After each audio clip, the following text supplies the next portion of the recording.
یہ چیزیں ابھی تک نہیں ہیں. یہ جو مہم ہے یہ سیاسی تحریک یا احتجاجی تحریک میں تبھی تبدیل ہوگی جب آپ کے نعرے پہ پاکستانی جو ہیں وہ کشا کشا آئیں گے. اچھا یہ فرمائے گا سر کہ آپ نے مجھے یاد پڑتا ہے پہلے بھی ذکر کیا تھا کہ کہیں نہ کہیں بیک ڈور چینل کے اوپر بشرا بی بی صاحبہ کے لیے کچھ گنجائش پیدا کرنے کی ایفرٹس ہوئے تھے، لیکن اب جس طرح انہوں نے قید تنہائی کے خلاف اپیل کی ہے تو جیل سپرنٹینڈنٹ اڈیالہ جو ہیں وہ کہہ رہے ہیں کہ ایسا تو کچھ ہے نہیں. پھر یہ کہ ان کی کچھ اپیلیں بھی سماعت کے لیے لگ رہی ہیں کورٹس میں. آپ کیا سمجھتے ہیں کہ اب یہ معاملہ کھٹائی میں پڑ گیا ہے جو بات چیت کا تھا بیک ڈور چینل کا، یا آپ کو لگتا ہے کہ ابھی بھی کوئی امید باقی ہے؟ کیونکہ مذاکرات کی بات کئی دفعہ ہو چکی ہے لیکن وہ مذاکرات دونوں طرف سے شروع نہیں ہو رہے. نہیں، میرا خیال ہے دونوں طرف سے نہیں، ایک طرف سے شروع نہیں ہو رہے ہیں. جنہوں نے شروع کرنے وہ اسٹیبلشمنٹ ہے اور پھر حکومت ہے. جہاں تک بشرا بی بی کو ریلیف دینے کی بات ہے، دیکھیں یہ جو ابھی انہوں نے اعلان کیا ہے اس میں یہ اعلان مشروط ہے کہ اگر ان کو خان کو اور بشرا بی بی کو انصاف ملتا ہے اور عدالتیں جو ہیں وہ انصاف کر پاتی ہیں اور خان تک رسائی دی جاتی ہے تو پھر یہ اعلان جو ہے یعنی اس کو منسوخ تصور کیا جائے گا. باقی جو ہیں بڑے ابہام بھی انہوں نے چھوڑا ہے، نہ یہ بتائے کہ اسلام آباد میں کدھر جانا ہے یا اڈیالہ جانا ہے یا ڈی چوک جانا ہے، وہاں کوئی سٹ ان ارینج کرنی ہے. کیونکہ کل شفیع جان صاحب نے کہا تھا کہ ہم پورے سپورٹ کے ساتھ جائیں گے اور بہت سارا سامان اپنے ساتھ لائیں گے. تو اس کا مطلب یہ ہے کہ وہ اپنے پلان میں یہ چیزیں رکھ رہے ہیں کہ ہمارا میعاد یا ہمارا سے طویل ہو سکتا ہے. جہاں تک بیک ڈور ڈپلومیسی کی بات ہے، بیک ڈور ڈپلومیسی جو ہے وہ تو وقتاً فوقتاً آج کل چل رہی ہے. یہ جو کل کے جلسے سے 4 ایام قبل وزیر داخلہ صاحب اور وزیر اعلیٰ صاحب کے بیچ ایک خفیہ ملاقات ہوئی، یہ بھی ایک بیک ڈور ڈپلومیسی ہے اور یقیناً اس ملاقات میں یہی چیزیں ڈسکس ہوئی ہوں گی. یہ تحریک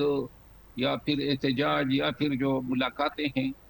میرا خیال یہ ہے کہ انہوں نے کافی آسان کر دیا ہے حکومت کے لیے اور حکومت کو غور کرنا چاہیے کہ ملاقاتیں جو ہیں وہ اگر شروع ہو جائے. یہ جو آپ نے بات کی نا قید تنہائی، اب قید تنہائی جو ہیں خان صاحب کے چونکہ جیل کے حالات کا مجھے بخوبی علم ہے، دیکھیے خان صاحب جو ہیں وہ علیحدہ ہیں جیل سے اور ریزن سیکیورٹی ریزنز ہیں. اب جہاں سیکیورٹی کی بات ہوتی ہے وہاں ہم یہ تو نہیں کہہ سکتے ہیں کہ نہیں خان کو تمام جو قیدی اولاقی ہیں ان سے ملنے دیا جائے. اور قید تنہائی سے ان کا مراد یہ ہے کہ خان کے ڈاکٹروں کی رسائی نہیں ہے، خان کے وکلاء کی رسائی نہیں ہے، خان کے خاندان کی رسائی نہیں ہے. اور یہ جو رسائیاں جو ہیں وہ ممنوع ہوئی ہیں، یہ بیسیکلی زیادتی ہے کسی بھی قیدی کے ساتھ. اور علاج بھی جو ہیں وہ آج کل رکا ہوا ہے، ڈاکٹر تک رسائی نہیں. یہ ساری چیزیں ملا کے ایک ایسا پکچر پورٹری کر رہی ہے جس سے صرف حکومت یا اسٹیبلشمنٹ جو ہیں وہ نقصان اٹھا رہے ہیں اور خان کے ساتھ ہمدردیاں بڑھ رہی ہے. اچھا سر، آپ نے بھی محسن نقوی صاحب کی ملاقات کا ذکر کیا. پیپلز پارٹی سے بھی وہ انہی کچھ دنوں میں پہلے ملے تھے اور ہم نے پھر اچانک ہی ان کا ایک سٹیٹمنٹ سنا جو کہ نئے صوبوں اور انتظامی یونٹس کے بارے میں تھا اور پھر ایک پوری بحث پورے ملک میں چھڑ گئی. اب انہوں نے کلیریفائی کیا کہ جی یہ گورنمنٹ 5 سال پورے کرے گی، کہیں نہیں جائے گی، لیکن انہوں نے یہ نہیں بتایا کہ وہ جو نئے یونٹس اور نئے صوبوں کی بات ہے اس پہ گورنمنٹ کے ساتھ خود انہوں نے بات کیوں نہیں کی، بجائے اس کے کہ کسی تقریب میں وہ اس پہ گفتگو کرتے. میرا خیال ہے کہ وہ جو محسن نقوی صاحب جو ہیں وہ آئیڈیا تو دینا چاہتے تھے کہ نئے صوبے بننے چاہیے اور صدارتی طرز حکومت کی طرف ہمیں پیش رفت کرنی چاہیے. وہ یہ بات کرنا چاہتے تھے لیکن اس بات کے لیے جواز یہ ڈھونڈا کہ موجودہ سسٹم جو ہیں وہ دیگرگو حالات سے دوچار ہیں. میرا خیال ہے کہ اگر یہ نیریٹو اس طرح ہوتا کہ بھئی ہمارے موجودہ نظام میں بہت سارے مسائل جو ہیں وہ حل نہیں ہو پا رہے ہیں، معیشت جو ہیں، گورننس اور کسی طرح امن و امان ہے یا دہشت گردی کی جنگ ہے، تو اس کے لیے کوئی اوور ہال کرنا ہوگا. اور یہ آئیڈیا دے سکتے تھے لیکن انہوں نے تو پھر اپنی ہی حکومت پہ اٹیک کیا جو میرا خیال ہے انوارنٹیڈ تھا.